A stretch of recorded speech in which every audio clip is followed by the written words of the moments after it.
Hello students, today's topic is laws of refraction. Now we are study firstly what is the refraction.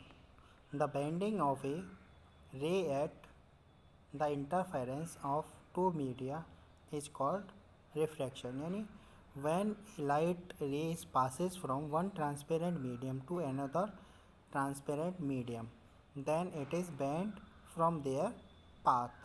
This phenomena is known as refraction of light. First law, laws of refraction. Now, first law is the incident ray, normal, and the refracted ray are lie on same plane.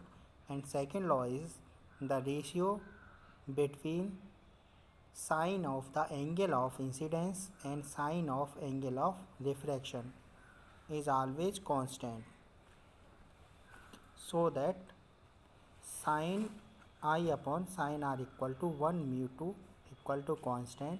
1 mu 2 is equal to refractive index of medium 2 with respect to medium 1. यानी आपका क्या है, ये आपका कोई rare medium है, ये denser medium है. तो जब आपकी कोई लाइट रे आपकी क्या है रेयर मीडियम से डेंसर मीडियम में आपकी क्या है पास होती है, तो ये आपकी क्या है bend हो जाती है towards to the normal.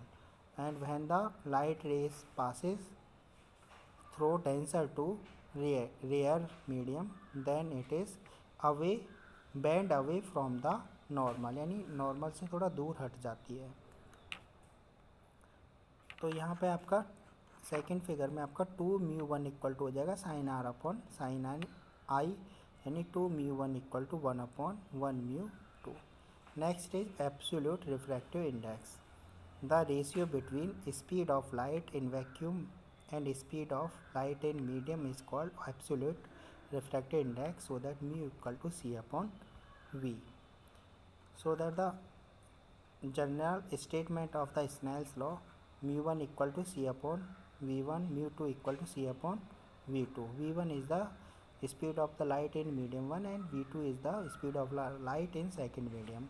So that 1 mu 2 equal to mu 2 upon mu 1, यानी c upon v2 upon c upon v1 या v1 upon v2. So that sin I upon sin r equal to mu 2 upon mu 1 equal to v1 upon v2. We know that v equal to nu lambda, then v1 equal to nu lambda 1 and v2 equal to nu lambda 2. So that sin I upon sin r equal to mu 2 upon mu 1 या equal to v1 upon v2 equal to lambda upon lambda 2.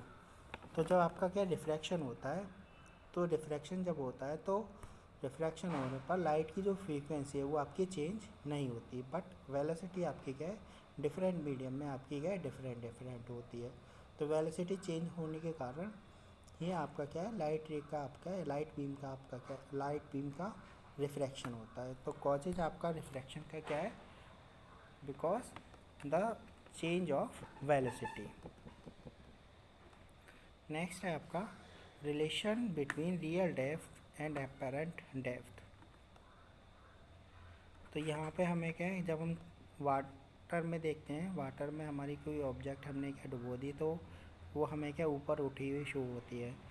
तो हमने यहाँ पे मान लिया है कि point ओ है आपका बॉटम पर, और इसकी जो एक्चुअल जो डेप्थ है वो हमारी डी आर है. अपेरेंट जो डेप्थ है वो हमने मान ली है डी है. तो ये होता क्या है, यहाँ से हमारी क्या है कोई लाइट रे आपकी क्या ये इंसिडेंट हो रही है, तो इस पॉइंट पे जब इंसिडेंट हो रही है यहाँ से ये क्या रिफ्लेक्ट होगी, तो रे आपकी क्या डेंसर से रेयर में जा रही है, तो नॉर्मल से ये क्या दूर हट जाएगी.